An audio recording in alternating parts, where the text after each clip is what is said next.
बाळापूर शहरातील प्राचीन असलेले श्रीराम मंदिर आणि बाराधारी येथे असलेल्या श्रीराम मंदिर या ठिकाणी आज रामनवमी उत्सव मोठ्या उत्साहाने साजरा करण्यात आला। यावेळी भाविक भक्तांनी दर्शनासह महाप्रसादाचा मोठ्या संख्येने लाभ घेतला।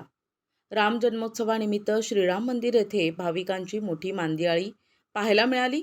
या ठिकाणी श्रीराम मंदिराचे पुजारी बाळू महाराज वैष्णव यांनी रामकथेचे वाचन करून दुपारी 12 वाजता राम जन्मोत्सव साजरा केला। यावेळी मंदिरात महाआरती करण्यात आली आणि महाप्रसादाचेही भव्य आयोजन करण्यात आले होते। तसेच शहरातील बाराधारी संस्थान येथेही व्यवस्थापक गजानन पुरी महाराज यांच्या मार्गदर्शनाखाली जन्मोत्सव सोहळा पार पडला। याशिवाय तपे हनुमान मंदिर आणि सिद्धेश्वर हनुमान मंदिर या ठिकाणी सुद्धा राम जन्मोत्सव साजरा करून महाप्रसादाचे वितरण करण्यात आले। संपूर्ण बाळापूर शहर जय जय श्रीरामच्या घोषणेने दुमदुमून गेले होते। सियावर रामचंद्र की जय। प्रभु रामचंद्र जी मराठी प्रभु रामचंद्र जी जे स्मरण करून आणि आज या मंदिराबद्दल काही माहिती प्रस्तुत करत आहे। मी या संस्थांमध्ये बाळू महाराज वैष्णव या नावाने पुजारी म्हणून कार्यरत आहे।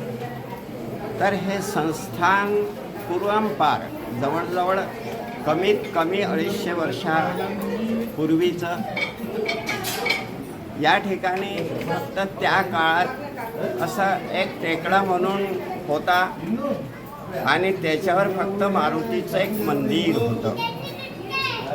रामाच्या मूर्त्या एका स्वच्छ ठिकाणी फक्त ठेवलेल्या होत्या आणि या ठिकाणी लंगडे महाराज म्हणून त्यांनी पुष्कळ दिवस इथं सेवा केली। ज्या वेळेला त्यांचं स्वर्गवास झालं त्याच्यानंतर इथं पंडित किसनदासजी वैष्णव माझे वडील हे आले। इथच्या काही पंच लोकांनी त्यांना आग्रह केला आणि ते पुजारी म्हणून या ठिकाणी स्थिर झाले। त्यावेळेला गिरधरलालजी आणि गुजराती हे या काळात अध्यक्ष। त्याच्यानंतर मग त्यांनी प्रगती पथावर या मंदिराला धीरे धीरे ज्या ज्या प्रकारे होत गेलं त्यांच्या परीने आणि ते मग त्याच्यानंतर हे मंदिरही तयार झालं।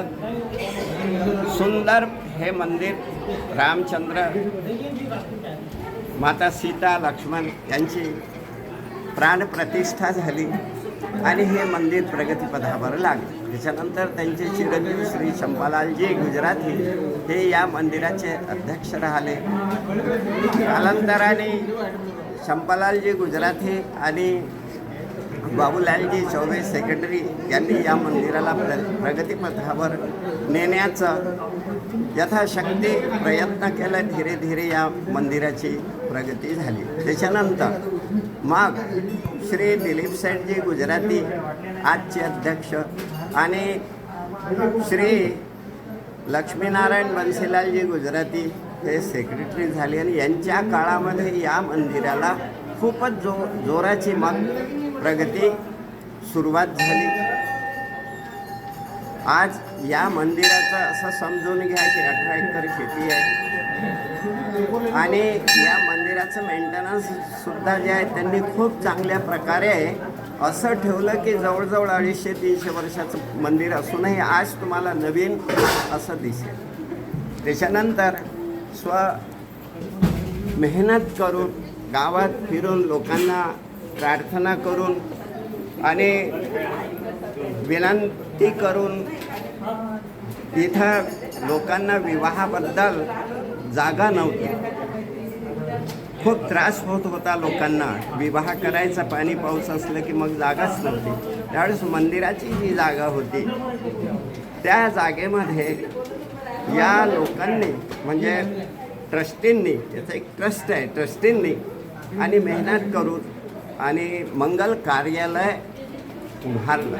आज ते मंगल कार्यालय खूप मोठं मंगल कार्यालय त्या कारणाने मंदिराची आर्थिक स्थिती खूप चांगल्या प्रकारे सुधारली आणि ट्रस्टीसुद्धा सर्व विश्वासपात्र आहेत, सधन आहेत. कोणत्याही प्रकारे त्यांच्या मनामध्ये स्वार्थ नाही. आपल्या स्वार्थाला न ठेवता शरीर मेहनत करून ते या मंदिराची जी आहे प्रगती करत आहेत आणि आज चांगल्या ठिकाणी या मंदिराची प्रगती आहे. दरवर्षी या ठिकाणी रामाचा जन्मोत्सव खूप मोठ्या प्रमाणात होतो. आजही आजच्या तारखेला श्रीराम जन्मोत्सव निमित्त इथं कथा झाली आणि कथेनंतर आरतीनंतर इथं महाप्रसादाचा कार्यक्रम. रामनवमी प्रित्यर्थ श्री बाराधारी संस्थान या अतिप्राचीन मंदिरामध्ये दरवर्षीप्रमाणे यावर्षीही भगवान श्रीरामलल्लाचा जन्मोत्सव साजरा करण्यात आला. त्या निमित्ताने महाप्रसादाचे आयोजन केले होते. जन्मोत्सवामध्ये भगवंताच्या जन्माची कथा करून भगवंताचा जन्मोत्सव साजरा करण्यात आला. बाराधारी संस्थान हे अतिप्राचीन मंदिर असून आमच्या बाराधारी संस्थांमध्ये जवळजवळ 59 महात्मांच्या समाज आहेत, जे चिरंजीव समाज आहेत. दुसरी अति महत्त्वाची गोष्ट, आमच्या या बाराधारी संस्थांमध्ये प्रभू रामचंद्राची जी मूर्ती आहे, मला नाही वाटत की पुरं भारतवर्षात कुठे तशी मूर्ती आहे. कारण आमच्या या मंदिरामध्ये एकाच गंडक पाषाणामध्ये राम, लक्ष्मण, सीतामाई आणि हनुमानजी पायाशी अशी एकच मूर्ती विराजमान आहे. सांगा तात्पर्य एकच आहे की जगात तुम्ही राम मंदिरात मूर्त्या पाहिल्या असतील, परंतु आमचे रामजी शुद्ध वनवासी आहेत, कारण आमच्या रामजीला खूप भव्य दाढी आहे.